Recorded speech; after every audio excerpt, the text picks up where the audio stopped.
And welcome back to the Cover 3 podcast here on CBS Sports. That's Tom Fornelli. That's Bud Elliott. I'm Chip Patterson. You see those sirens in your feed. You know exactly what that means. Oklahoma, Texas, just calling for a cab right now. I mean, will they get in one? I don't know, but they are certainly outside of the building. They have decided that they want to see what else is out there. And reports that are going all across the landscape have left us with a few things that I think we, as we sit here and record at 10:30 a.m. here on Thursday, that we can dive into and really start to pull apart. Oklahoma and Texas, specifically Texas, according to our own Dennis Dodd, has been at least looking around, has been at least thinking, okay, the ESPN decided that they were not going to start doing the renegotiation early like the Big 12 wanted to, and this media rights deal is going to end in June 2025. So that's after the 2024 season. And we, as the University of Texas, are interested in thinking that our life after June 2025 might not be in the Big 12. So the story initially breaks from the Houston Chronicle. We can get into the significance of that in terms of what might happen next, that Oklahoma and Texas are considering a move to the SEC. SEC Media Days continues to plow on, with Jimbo Fisher commenting on it. Eli Drinkwitz asked Greg Sankey if horns down was going to be against the rules. I love Eli Drinkwitz. He asked the daggum commissioner in the middle of this like huge burning fire of a story, like, hey boss, can I do horns down when Texas is in? Freaking love it. Eli Drinkwitz. So did you see the other thing on Drinkwitz? No. I saw a little tidbit too, like with this news coming out yesterday. He was telling recruits about like any recruit that Missouri's also like competing with like Oklahoma and Texas for. He was telling recruits, see, they want to play in the SEC too. God, it's incredible. All right. There's a lot of fun stuff, but there are also like factual pieces to get through here. So my first question is, given all of the reporting and given everything that we know to this point, when did you take yourself to a position where you were preparing to entertain this as more than just rumor and actually something that could become a reality? When Texas A&M leaked it to the Houston Chronicle, and then their AD was magically at Media Day, ready to talk. When no ADs go to SEC Media Day. I don't know about that, but like he was damn sure there. So. It is not, I do know this, it is not common for athletic directors to go to SEC Media Days. They do, a lot of athletic directors go to ACC Media Days, but at the SEC Media Days in Hoover, it's not common. There's no like official athletic director meeting on the schedule that would have you there. Him being there and being willing to go on Feinbaum, being willing to go on every single Radio Row station and talk about how awful this was, yes, was very, very significant. And I agree, Bud, probably points to how real this potential is. I was gonna say, for me, it was real simply because, like we were talking about before the show, Chip, I have been on vacation the last few weeks. I still am on vacation, and I have been not just on vacation from work, but I've been staying away from as much as possible. And I just get online yesterday just to check out, see what's going on, and bam, the first tweets I see from a bunch of people are this report, like Texas and Oklahoma are thinking of joining the SEC. And I'm like, oh, wow. Okay. Welcome back, Tom. But then it's more than that. It's seeing it from like, the Houston Chronicle instead of the dude of West Virginia is when it's like, okay, so maybe there's something to it. And then the fact that it was being addressed at SEC Media Days and there were a bunch of like actual outlets writing about it. I was like, oh, so maybe this isn't just some sort of stupid rumor. So for me, pretty quickly, I thought it had legs to it. I mean, publicity is bad for this to happen. If you are interested in making a move that would cause this kind of seismic change, and you're just trying to like very quietly work behind the scenes and see where gauge interest, because no official, the Texas would have to inform the Big 12 officially that it does not intend to re-up. Then it would have to receive an invitation from the SEC. And in order to receive an invitation from the SEC would need 11 of 14 schools to sign off on it. Not to go all politics here, but I think we can all assume that Texas A&M is a surefire no.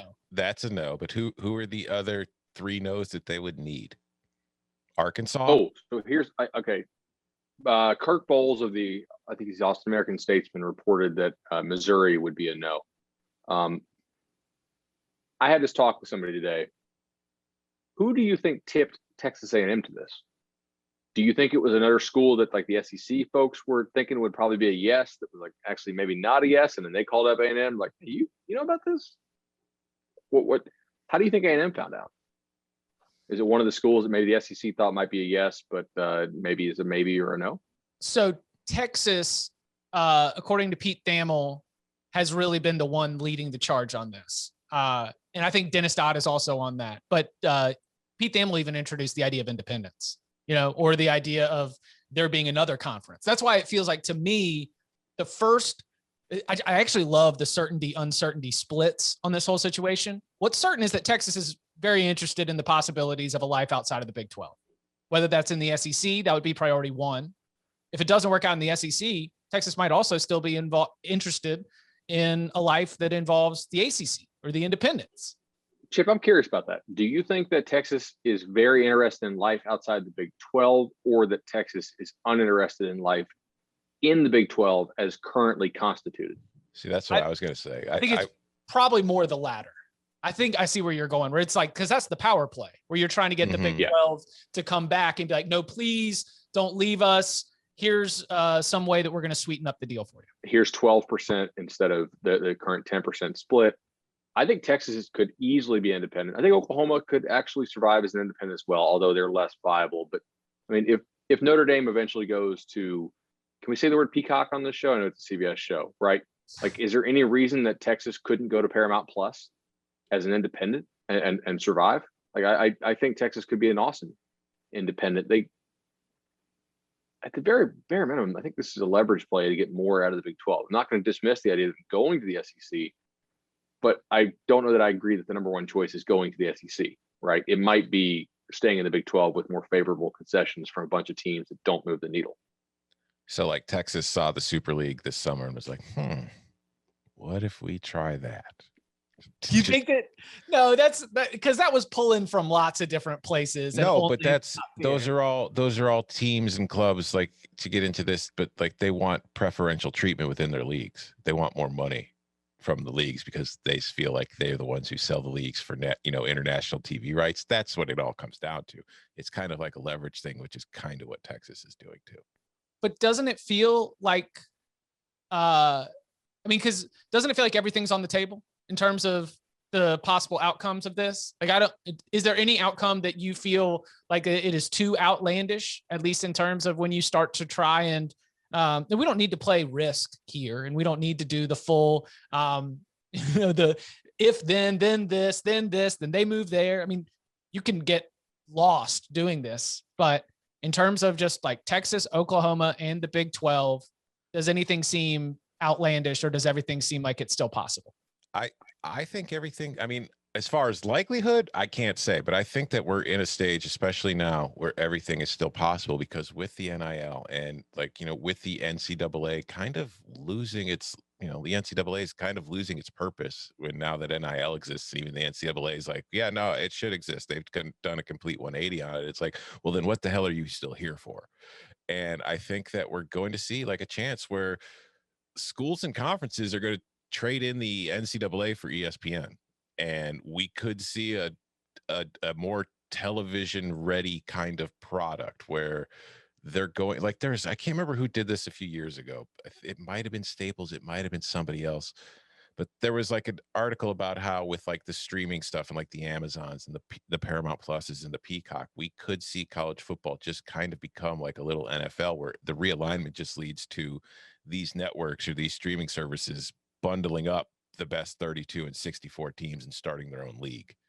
And I wouldn't be shocked if we see something like that. I don't think it would be to that extent, but I think that Texas and Oklahoma to the SEC is viable. I think that if that happens, there'd be a lot of other dominoes falling everywhere, where we could end up with, like, remember when we first went through this back in, what was it, 2010, 20, yeah, that, like everybody's talking about the 16-team super leagues, and we were going to see 4 16-team super leagues, and either the Pac-12 or the Big 12 are going to go away.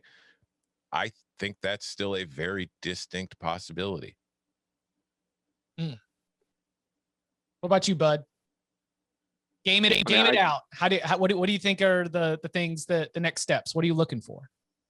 I certainly think it's very possible. I don't know that we're going to get to something as small as what Tom proposed. I can't totally dismiss it, and I don't think it's necessarily where Tom thinks it's for sure going. Just threw it out as a possibility. Obviously, I think we yesterday when we did the ACC recap show, I found it pretty interesting that Jim Phillips' comments were very similar to the comments of Greg Sankey, whose in turn were similar to the comments of Bowlesby, basically saying, hey, we need to take a look at if all 351 NCAA schools making decisions make sense for the schools that actually play football, which is the sport which drives this, right? Like college basketball is just not nearly as popular as it used to be relative to college football. It's just not as big of a thing. I think we could see something where maybe there's 96 schools that go and do it. You still need some teams to beat up and get wins against. You don't want to go 0-12 because in the NFL, or, like in college, you don't really get to rebuild with like stockpiling picks. So I don't think it would be quite as small as what Tom thinks. I also think that, so you're going to have some hurdles within the SEC, most likely to Texas and Oklahoma coming, A&M being an obvious one. How much extra money do they expect ESPN to throw at them per school to get them to vote yes on this? Because you got to remember, you also have to overcome the reduction in bowl share. So right now, the SEC splits all their bowl revenue, which is pretty significant. Like the ACC pulls over $2 million per school, right, from the Orange Bowl. It's not a nothing thing. The SEC also divides their bowl revenue by 14. Now you're dividing by 16. Okay, I think we have to assume that the SEC would get a lot more money for having Texas and Oklahoma. I mean, that's a lot of good additional inventory. How much additional inventory is that? What is the number that gets Missouri to vote yes? What's the number that gets A&M to? I mean, privately they'll probably never vote yes, but publicly stop complaining about it, right? If this is just about money, I'm curious as to how much more that is. Is this a situation where ESPN overpays to really turn the screws to Fox? Because that Fox Big 12 contract is not great if you lose Texas and Oklahoma. I mean, people don't want to watch Iowa State and TCU and stuff. It's just not a draw comparatively. And if you're Texas, is this just about money? Like for them, Texas, all schools need money. I don't want to downplay the role of cash in this, but like, how much extra money does Texas need per year? Is the Longhorn Network doing as poorly as I think it is? Texas wants to get. I think it's space. in trouble. Yeah, right. So, and then also, how does, in talking to people who I don't think they know what's going to happen with Texas, but I do think they have some insight into some of the future of the sport here. Basically, they're like, this is something that could absolutely make the 12-team playoff not a certainty. Right. Like, and these are people who previously thought 12 teams was pretty much a certainty. Like they debate it and all that stuff, but it was probably going to get the yes votes. Now they're like, this could absolutely change up everything. So I'm curious as to how that will work. Big Ten Media Days is starting right now. Big Ten Commissioner Kevin Warren telling USA Today in recent weeks that he isn't sold on the 12-team proposal. It's been fascinating how one of the through lines of Media Days, because you're right, this would be a giant domino in terms of how we want to set it up from a competitive standpoint. But one of the themes of Media Days all across the country has been a not so rosy and welcoming response to the new 12-team playoff. Sounds like I won the debate. You didn't win the debate. Okay, hold on. And so another piece of this, I don't want my enthusiasm or the tone of my voice to make any listeners think that I'm actually excited about this, because to cut to the sport, this would suck so bad for Oklahoma State, for Texas Tech, for Kansas State, for Iowa State, for West Virginia, for Baylor, for Kansas. Oh yeah, we did dedicate so many episodes to Kansas football here in 2021, and we did that for you all because we know what kind of football powerhouse Kansas is. But that's That's an institution. It's a strong institution with a very good basketball program. Like they would be left out, and all of a sudden that would become an interesting piece. It would stink for all of those programs left in the Big 12 because, but do you remember the mailbag question from Jared? When Jared said, let's do a thought experiment. Let's take out Oklahoma and Texas from the Big 12. Is it still a Power 5 league? And we ran down and we compared it to the American, and we said that we would favor the American over the Big 12. Jared has jumped back in the mentions to remind me of that mailbag question. And to your point about like who tipped it, I wonder if Jared at least has some message board friends that have been like, hey, or he might actually be connected. I don't want to like say that Jared is a message board rumor only guy, but clearly there was some kind of idea that something like this might be coming down here in recent weeks. So if somebody on the Big 12 side tipped it, like another school, like a Baylor or a TCU, that's the one I have a harder time believing. And this is a little bit off the rails, but because would they actually have real knowledge that the SEC was listening and reciprocating? I think you can assume so, but to me, it makes more sense that somebody inside the SEC let A&M know. Right. Sure. And I don't know what Jared, let's see if, Jared's a UCF alum. So Jared's just trying to get UCF into the ACC or something. We're trying to get UCF into the Big 12 to replace Texas and Oklahoma. I think that it would stink for all of the programs that are left. I think it would be wild to see whether or not the rest of the conferences, the Big 10, the ACC, the Pac-12, whether they do decide to pounce and whether they do decide to add teams. West Virginia has a history of being an expansion candidate for the ACC previously, and it hasn't worked out. Then we've got obviously the relationships where Oklahoma State, Texas Tech. What were the other two that were almost to the Pac-12? There were 4 Big 12 teams that almost went to the Pac-10, but ended up not going. Oklahoma State Colorado. and Texas Tech were among them. It was Oklahoma, Oklahoma State, Texas, and Texas Tech that went to the Pac-12, or were going to the Pac-12. Something else I think is really significant here. Real conference realignment decisions are made at the university president's level. And that is something that athletic directors may or may not get to have much of a say on. You know, Ross Bjork from Texas A&M's athletic director can walk around and jump on every show he wants, and he can send the right message to his fans and believe that his fans don't want to see Texas in the SEC. But if Texas A&M's university president, now again, I'm only using him as an example because he's been talking so much about this.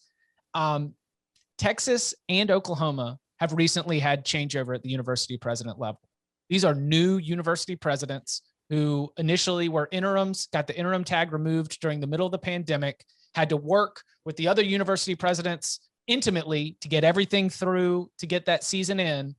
And now I think that the new blood for Texas, for Oklahoma, has them starting to say like, yeah, I'm open-minded. I am open-minded to a complete change of our association with other universities and the neighborhood that we're in. I think that the timing across all of college athletics, with the NCAA reeling, with the NIL, with playoff expansion, with new conference commissioners in the last 2 years in the Big 10, in the ACC, and in the Pac-12, I think everybody is thinking that now is the time to make all the changes because everything's up in the air right now. And that's why I think I'm willing to entertain everything from 16-team super conferences to nothing changes at all and everything in between. Going back to like the Pac-12 last time with Oklahoma, wasn't there like a rule at the time, or like wasn't it accepted that Oklahoma and Oklahoma State were a package deal because the state wouldn't let them go separate or something? We have had clarification on that. There is actually no law. It was just more of a belief among state legislatures. And Oklahoma State's official statement responding to the rumors, my reading of that is like, we will sue you and we will fight you in the state house if you try to do this. Yeah. And like, this is how Virginia Tech got into the ACC. The ACC did not want the Hokies. Right. Mm-hmm. But I think Virginia Tech and Louisville being in the ACC now changes West Virginia's position, or Louisville being in the ACC now changes the West Virginia position if the ACC wanted to entertain it. So that's like, yeah, when I was running through all my dominoes scenarios last night, was going through this, like, yeah, I see West Virginia going to the ACC, and then it would I don't either think they be want them. really. Yeah, I don't think it's not a real attractive brand. I mean, it just I don't get the sense So for you think being here. would it be Notre Dame and UCF ahead of West Virginia? I don't know that they want to expand. Yeah. I don't. Yeah, like I don't. You don't I think they don't would think expand if Notre Dame was willing to come along? Yes. Notre Dame. Yes, but Tom, I really think they would go to 15 and do pods and not do divisions. Or There's not a team out there that is going to increase their share if you divide by 16. But then Notre Dame increases if you go to 15. You have to have at least one team on a bye every week. So then there's going to be a team getting screwed for buys. I think for the amount of money they would lose per team by adding a West Virginia or UCF, they would damn sure do that. But if it Like adds that, to I'm the new confident. TV, They would much rather because go 15 and go pods. Because it's going to be TV that drives this, and especially if it's going to be like streaming services where it's subscriber based. I think like UCF, because it's in Orlando, becomes a very more attractive option. It kind of maybe alleviates some of the having too many Florida school fears that maybe were around, the last time when it was just basic cable and that kind of stuff. So I don't know how many subscribers, but like unless you're going to just make it the schools get what they get for their own subscribers, and then that's more just like a collection of independence model. If you're going to pool the third tier rights with the ACC network stuff, I mean, you would get more money from ESPN with the 16th team. You would not get more money per team. The money per team would go down. Well, if I'm ACC schools, I vote no on West Virginia. I vote no on UCF. I vote yes on Notre Dame. Well, who are if you are the ACC and you're expanding the 16, Notre Dame's one of them. Who's the 16th? I just don't know that there's a team they would entertain. Chip. It wasn't. I would say West Virginia. It was like Penn State. Maybe if they wanted to lead the Big Ten, like they're not a long-time Big Ten member, but that seems very unrealistic. The Jim Phillips had, I believe, another comment today. When asked about the reports, he said, "We're happy with our 15." And that's the way he said it, with our 15. Yeah, and he also wasn't he saying he basically pining for Notre Dame? Yeah, he said it's been less than bashful.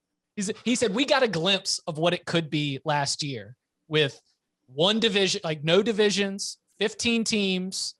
Like it seemed to me, with the wistful look he had in his eyes as he was talking about it at the moment on the podium, it looked like he was like, yes, last season is exactly what we hope ACC football can be, with Notre Dame playing a full conference schedule. Now, getting Notre Dame to, agree to that is another challenge, but the ACC has, they are not being subtle about how much they would be willing to do it. And I think that, I don't know, it's a little bit of a position of power. Somebody texted me and said, was the ACC caught off guard by this? And I said, I don't know, but I don't think the ACC is a power player in this Texas-Oklahoma situation. I don't think they are trying to beat the SEC out to have a higher bid or to attract the commitment. They are not recruiting Texas and Oklahoma. I think that as a power conference, you got to be aware of what's going on and have plans for action and reaction. But I mean, Bud, you're obviously in Charlotte right now. Do you think that the ACC is a power player in this Texas-Oklahoma discussion? If they are, I really haven't gotten any indications of it. If you're Texas and Oklahoma and you're getting some traction from the SEC, there's no real need to engage the ACC right now for leverage, right? Because you want to use your top potential option as leverage. The ACC, I think, would take Texas and Oklahoma and figure it out, right? Yes.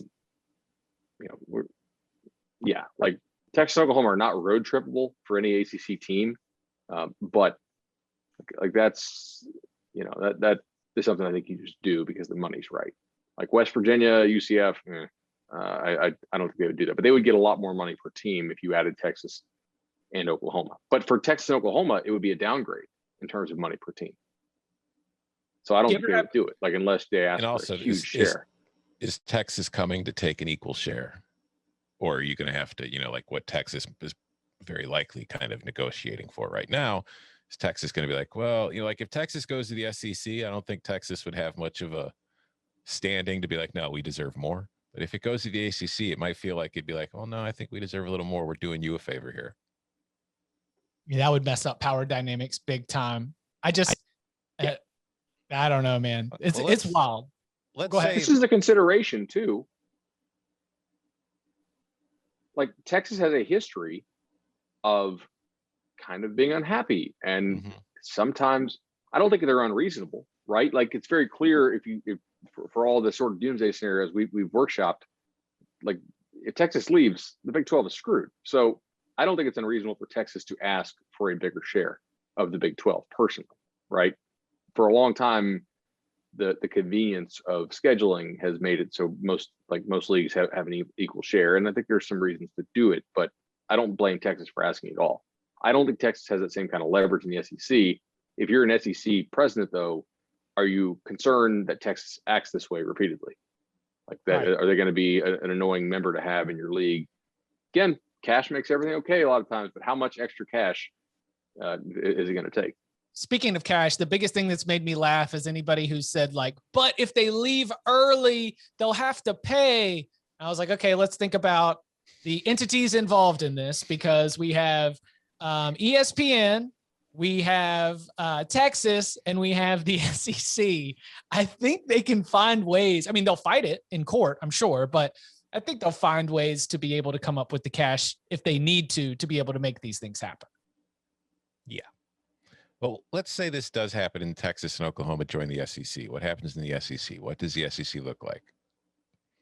The SEC network, ESPN's own conference network, was just trotting out this morning on like, hey guys, let's talk about this pod system where we've got these teams split up and these teams split up, and you play a 9-game conference schedule, and this is what it looks like. I mean, it was an amazing amount of detail for what was either reckless speculation or wildly informed and on the nose organization from, again, the SEC. I mean, guys, this is hilarious, right? Like the SEC network reporting on Texas and Oklahoma flirting with the SEC. And by the way, here's how it could look. Mm-hmm. That's not lost on us, right? No. Okay. Because again, like I said earlier, they'd be turning in the NCAA for ESPN. I like that line a lot. It's like I do think you mentioned 9-game conference schedule. I would bet that they won it. I bet that part of the stipulation will be from the other teams in the SEC. Like, listen, if we're adding these two, you're not making me play another game. It's staying at 8, so that way we could at least not have to play them every other year. But no, I think it'd be. I mean, just as a fan, I think it would be fun, because I think having Texas and Oklahoma in the SEC would be more entertaining to me than Texas and Oklahoma and the rest of the Big 12. With the trading the NCAA for ESPN, I think there's something to point out here. Is that we talk about it's a long road trip for football. I don't think that's that big of a deal, to be frank. You're only going on the road 4 or 5 times a year as a football team. The real issue is all these Olympic sports, which don't make any money, right? That's one of the main reasons why these teams stay in these conferences. It's scheduling convenience, and specifically scheduling convenience for the Olympic model. So I do think it would actually make a good bit of sense for football to split off, to break and off. Then if you want to keep playing all these other sports that don't make money, they can, like, does Texas need to leave for the SEC in every sport? That's a whole lot of travel to ship your lacrosse team, volleyball team, and all, these scholarship club teams basically that aren't, they lose money for university, as opposed to like football, which is an actual business. So if we have the University of Texas take its football team and say we are SEC for football only, and we're leaving all the rest of our teams in the Big 12, I will laugh for a week. I will chuckle on the hour for 7 days straight, because that is bananas. I don't think the Big 12 would go for that, Chip. Right. Personally.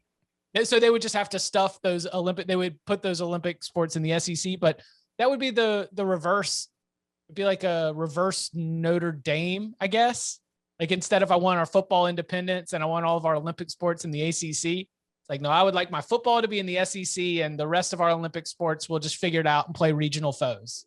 Well, what you could do, and then we're getting in the weeds here. Like, I think that for sure, if this happened, I think basketball has to come with. Like, I don't think it could be every other sport, but if you bring all your Olympic sports to the SEC, what the SEC could do is for football, no divisions, none of that. We have a couple protected rivalries, but we're playing 8 games. For your Olympic sports, you could still separate them up into regional pods or divisions and have like your volleyball teams largely like if you're a Western SEC school, you're largely concentrated in the West, and the Eastern schools are largely concentrating their schedules in the East. And then you'd have them play like in a little championship tournament, like you do for basketball at the end, at a neutral site. So maybe that helps alleviate some of those costs. So while we get rid of divisions for football, we add them to the other sports. So the proposal from SEC Network this morning, Pod A would be Florida, Georgia, Kentucky, and South Carolina. Pod B would be Alabama, Auburn, Tennessee, and Vanderbilt. Pod C would be LSU, Mississippi State, Ole Miss, and Texas A&M. Pod D would be Arkansas, Missouri, Oklahoma, and Texas. You play the other 3 teams in your pod every season. Then you play 2 teams against each of the other play 2 games against each of the other pods, and you get to host every team at least once every 4 seasons. Oklahoma and Texas get to stay together because they're in the same pod. Texas and Texas A&M do not end up in the same pod. I mean, if you're going pods, Texas and Texas A&M need to be in the same pod. And I know Texas A&M probably wouldn't agree to it if they were, but I don't care. You need to have them in the same pod, or else what's the damn point? So does all this come back to just Texas and Texas A&M's like pettiness and hatred for each other? Like the reason we are talking about this right now, and the reason that this isn't going on behind the scenes, is because Texas A&M got wind of this, and they know that the louder that they make the conversation, it becomes either a Band-Aid that they have to get through or it goes away. Let's say and each fan base can pretend the other school is the little brother or whatever, but let's say 2 brothers are growing up. Older brother, he's the favorite. He's the one, he's getting great grades, blah, blah, blah, yada, yada. He's great at sports. He's doing all this. Little brother's always been in that person's shadow. And little brother decides one day, you know what? I got to leave my hometown. I got to move. I got to go be my own person. I'm always going to be seen as this guy's little brother here at home. So that person leaves, goes, hey, I'm pretty cool. These people don't know me. They like me. And then all of a sudden, big brother calls and says, hey, I'm moving to your town. That's what's going on right now. By the way, SEC presidents are meeting in person this morning in Birmingham. Now, it was regularly scheduled. You know, it was always going to be a time for the university presidents to get together, but the SEC presidents are meeting in person this morning. They just haven't seen each other in a while. They're like everybody, COVID's over now. Everybody wants to see each other, be in person, talk. Man, Big 12 university presidents got together I guess a week or 2 ago, and multiple reports citing multiple sources said there was not a word from that meeting indicating what might be on the horizon. Those new university presidents at Texas and Oklahoma clearly have caused all kinds of chaos within the college sports world. All right, last words before we get out of here. What are you paying attention to? What is burning in terms of this storyline? How quickly do you think it'll accelerate? What are the next steps? I think it'll get us through the start of the season for sure.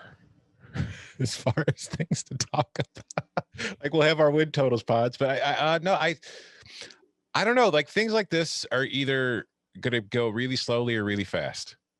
So by this time next week, Texas and Oklahoma might be headed to the SEC, or we might be in the very same spot, but that won't mean that it's not still in the back works. I think we will know how serious, if this is serious or super serious, if we don't hear some leaked demands from the Big 12 side, right? Like Texas and Oklahoma, there was a report from a TV reporter.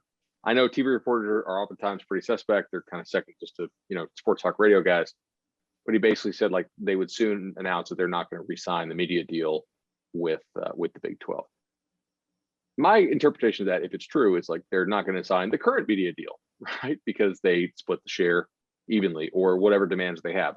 I don't think, by the way, this is solely over kickoff times. people are like, oh, the noon kickoff times was pissing them off. Like, yeah, sure. I'm sure they're not real happy with that. It's not the main thing. You don't do this over some noon kickoffs. If we hear the demands, I think we'll kind of evaluate them, how reasonable they are, and we'll see how dug in the Big 12 wants to be, which will of course depend on the intel about the SEC's willingness to take Oklahoma, Texas, and split up their share, how much more money they can get out of ESPN. If we don't hear any demands, then I think you got to think this is a little bit more serious, because if it's not a leverage play, yeah. The other thing I'm going to be watching is any sort of new updates on the playoff. This has to slow the playoff vote for 12 down. Like you're not full speed ahead with going to 12 if you have uncertainty as to the conference makeup. So when you said that, as I think it should, right? Yeah. When you mentioned that yesterday, I thought the point was good, but my follow-up question was going to be, what would it make you change? Like, what needs to be rethought? Is it the number of teams? Is it the structure with the 6 automatic bids to the highest ranked conference champions and the 4 that get the bye there? Like what pieces of the playoff proposal do you think are going to need to be put on hold until things settle down? Well, to be honest, I really don't know. I need to sit down and sketch it out. But I think the interesting thing was, like, 12 made sense for the leagues, for most of the leagues that were involved in the discussion. The SEC, notably, it was reported, would not go for 8, because the SEC right now is the only league that gets 2 teams in. Mm-hmm. And if they go to 8, other teams could get 2 teams in. Going to 12 gives the SEC a chance to get 3 teams in, right? So like the SEC was not going to vote for something that did not preserve its opportunity to be the only league that got like a +1 of teams in compared to the other leagues. So I think they'd have to figure out, like, okay, how does the 12 work? How many other leagues are there going to be? If this really happens, I do think this will slow down the playoff thing by, I don't want to speculate the number of years, but I think it will cause some issues. I also think that it's not entirely unreasonable to think that if this does go down and we see another larger kind of overhaul of conferences in general, it could also lead to a 16-team playoff a lot quicker. Oh, Tom, our mentions just got blown up. I'm just saying. I mean, think about it, if this ends up with like a bunch of super conferences or whatever the hell happens, where, like, you know, ESPN just, like, the formation of a 96 school college football league, and everybody's playing a uniform schedule and everybody's kind of playing this same kind of deal, they could format it to where they can get to 16 teams in the playoffs pretty easy. Yeah. Wild stuff. As always, we will keep you locked in here on the Cover 3 podcast. You can follow him on Twitter at BudElliott3. You can follow him at Tom Fornelli. You can follow me at Chip_Patterson. Gentlemen, thank you very much.